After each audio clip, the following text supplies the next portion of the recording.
What would you do if a toxic person from your past forced their way back into your life, only to prove they were more manipulative and entitled than you ever remembered? In today's story, the protagonist's final choice is a masterclass in karmic justice. I've known Veronica for decades, since we were young. Even back then, her life's ambition was rigidly defined, a picket fence dream life complete with exactly 5 children. We drifted apart in college. I started to see her for the opportunist she was and simply couldn't trust her. There's a manipulative forcefulness to her, a way she tries to be cute that has always rubbed me the wrong way. For instance, she has this bizarre habit of walking like a penguin when she wants to elicit pity, a deliberate performance to cast herself as the underdog. I've never seen someone act so despicable and ridiculous at the same time. I moved on, built my own life, and happily put years of distance between us. But the past has a way of finding you. And one day, a friend request from Veronica popped up on my Facebook.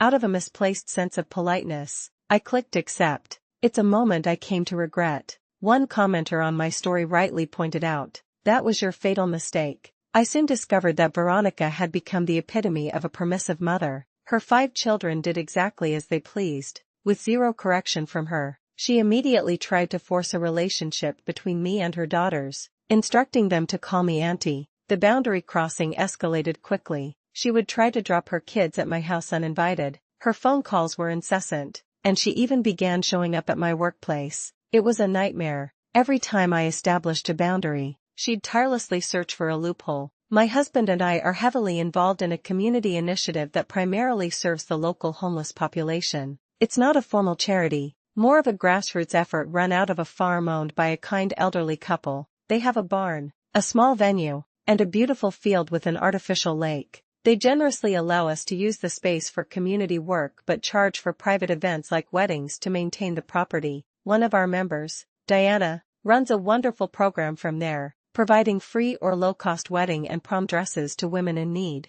We prefer helping strangers over catering to narcissistic acquaintances, as we've had our share of dishonest choosing beggars. Veronica, of course, latched onto our group. She inserted herself into every activity. I hated having her in my home during our open invitation parties, but she made herself indispensable as an event organizer. Her kids were a different story. At one party, despite having a designated entertainment area, her children ended up in my private bedroom. My husband and I spent the entire event policing them, unable to enjoy our own party. I called her a few days later to address their behavior. She completely cut me off, launched into a monologue about herself, and ended by saying her kids wanted to come over and use our pool. I just didn't respond. Later, as summer approached, she called specifically to inform me that her middle daughter was bored and wanted to spend a week at our house. I politely declined, explaining that my husband and I both work and couldn't entertain a guest. Veronica paid no heed.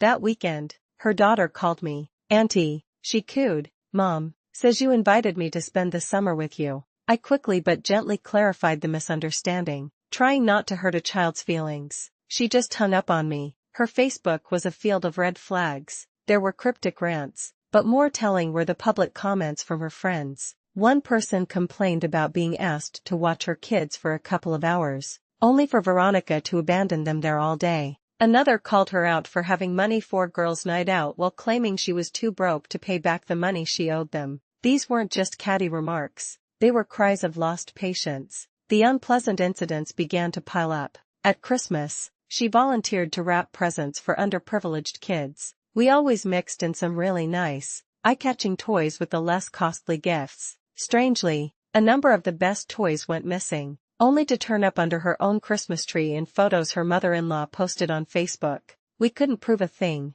but the resentment was palpable. This act of brazen theft was a glimpse into the depths of Veronica's entitlement, a darkness that would eventually consume her most important day. Then things hit closer to home. My daughter attended the birthday party of Veronica's eldest daughter, Chloe. She came home in tears. Chloe had practically demanded an expensive gaming item as a gift, which I had refused to buy, opting for a thoughtful present instead. Because of this, my daughter was ignored all night, left sitting alone in the living room while Chloe and her friends partied outside. The farm owners had to start locking their gates because Veronica developed a habit of driving in whenever she pleased, letting her kids scream during weddings, throw rocks at the koi, and harass the geese. Stories kept coming. She stiffed another mom with a lunch bill. She created hostile competition among other parents. The list was endless. For my daughter's 13th birthday, I gave her my grandmother's ring. It's not incredibly valuable, but it's a beautiful vintage piece that I also received when I turned 13. Soon after, my normally sunny and compassionate daughter became quiet and withdrawn.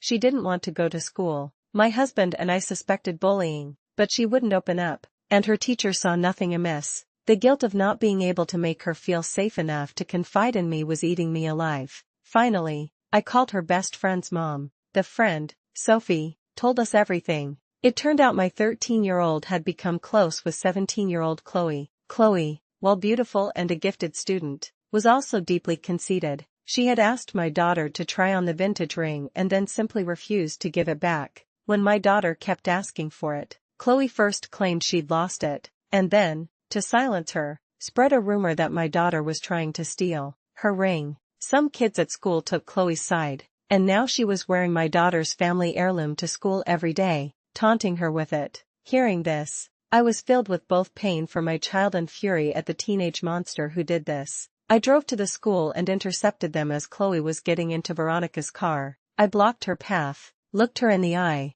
and demanded to see the jewelry on her hand. Chloe froze, her hand clenching into a fist. "Mom," she yelled. As Veronica struggled to get out of the car, I took Chloe's tiny hand and relentlessly slid the ring right off her index finger. Veronica immediately started yelling at me. I turned the ring over and showed her the engraving of my grandmother's maiden name on the inner band. Her story changed instantly. First, she argued my daughter had loaned it to Chloe. Then, she claimed she had bought it for her. I ignored her lies, warned them both that I knew exactly how abusive Chloe had been, and left. Later, Veronica called to tell me off, claiming she was trying to raise an assertive young woman and I had ruined it by being overbearing. There was, of course, no apology. Veronica's husband, Mark, was a complete doormat, worn down to a nub. He obeyed her just to keep the peace, as she would withdraw all affection, even publicly, if he didn't. This was how she'd gotten her 4th and 5th children. She waged a relentless campaign that included leaving him for 2 months until he gave in.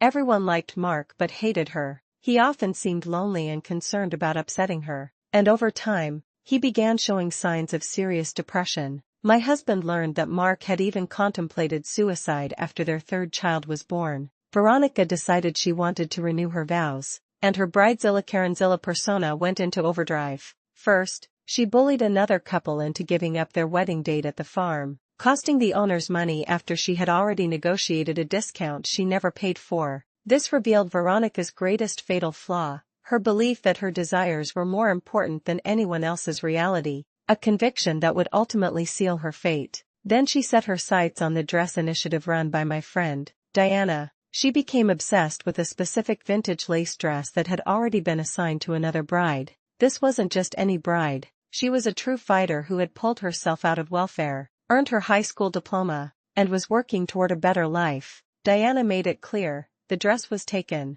and Veronica would have to pay for her own. So, Veronica, who was helping ship dresses, played it cool and simply shipped the wrong gown to the other bride. When confronted, she adamantly denied it, using her daughter's "this is mine" strategy and claiming it was her dress all along. The other bride was gracious, but we were all devastated for her. Diana was furious and banned Veronica from the dress warehouse permanently. Veronica had underestimated everyone, believing them to be fools who would simply yield to her will. She was completely unaware that this final act of theft had pushed one person far beyond her breaking point. The wedding preparations were as ostentatious as Veronica herself. She spent a fortune on flowers and decor, hired a caterer for mimosas and appetizers, but then had the audacity to include a list of specific potluck dishes guests were required to bring for the main meal. Even I got an invitation, which I promptly declined. The night before the ceremony, Diana was at the farm and saw the dress. Veronica had it hanging in a garment bag, altered with extra beading and dyed a deep cream, but it was unmistakably the stolen dress. The tags, the marks, even the inventory numbers matched. Diana, a straightforward person with a so-sue-me attitude, called me. "I'm going to ruin it," she said. "It's my dress. If she wants to sue, she'll have to prove she owns it." We snuck into the venue. The makeshift chapel was gorgeous, a sea of flowers. I'd brought ink, but Diana had a better, more awful idea. Ink was too obvious. Veronica might see it and find a replacement. The goal was for her to think the dress was fine until the last possible second. Diana took the dress into a bathroom stall. With a pair of scissors, she patiently and completely cut out the entire back panel of the gown. She carefully placed it back on the hanger, zipped the garment bag, and re-slipped out an emergency exit, the fabric stuffed in her purse. The wedding was at 9 a.m. My phone started ringing at 7 a.m. I let her stew, finally picking up at 8. She was frantic, sobbing that her dress was missing by half. I feigned confusion, interrupting and stalling just like she always did to me. She begged to borrow my wedding dress. No, she begged me to go find her a new one. I was satisfied to remind her that all the local bridal shops were closed on Sundays, and the nearest ones were an hour away, meaning a 2-hour round trip at best. The venue was booked for another event at noon. She was out of time. A commenter on my story captured the irony perfectly. What gets me is that she never even questioned or suspected who might have destroyed the dress. The implication of course being that she's burnt so many bridges and pissed so many people off. There was no telling who sabotaged her, so she just had to roll with it. In desperation, she called Diana, who, along with me, graciously delivered the only thing available, the most outdated, moss-smelling, oversized monstrosity from the back of the donation pile. Veronica looked at it with a mixture of anger and despair. She tried to wear just her silk bridal slip, but it looked cheap. She tried to get her daughter Chloe to give her her dress, but Chloe flatly refused. She had no choice. The dress was so big it needed a petticoat that didn't exist, so it dragged limply on the floor. Veronica walked down the aisle holding her bouquet in one hand and clutching the sagging fabric of her dress with the other. Pins puckered the sleeves and neckline into messy rims. She looked uncomfortable, out of place, and utterly ridiculous. The reception was a bust. Amidst the princely decorations and beautiful cake stood a bridezilla in a dress from hell. Disappointed and sulking, she changed into a shirt and leggings. Within an hour, she ordered the chairs to be folded up, never cut the cake, and practically kicked everyone out. Veronica was never the same after that day. She became quiet, avoided everyone, and slowly withdrew from all social gatherings. The grand humiliation, and the fact that nobody, not even her own family, ran to her rescue, seemed to break her. The experience also seemed to be the final straw for her husband.